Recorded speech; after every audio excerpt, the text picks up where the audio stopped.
Bagong yaring bag ng manok. Yan siya. Diba?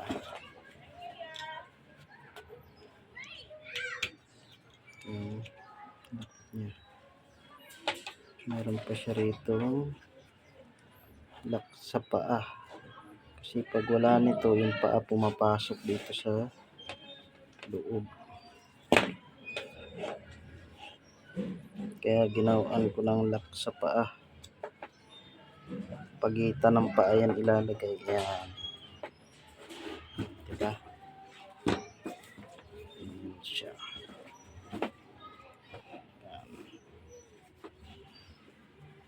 Gulo ah. Yan. Ito yung lock ng paa niya.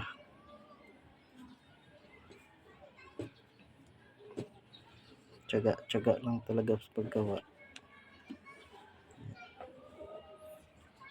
Kaya yung paa ng pangati ko hindi pumapasok sa loob ng lagayan ng paa niya. Kasi may pang-lock ako dyan. Dito ang paa dalawa. Kalawit. Hindi makapasok dito sa loob. Ito yung lock ng kanya. Makuha ang maliit na ano eh. Maliit na ganito. Strap. Okay na yan. Mahalaga may lagayan ng manok.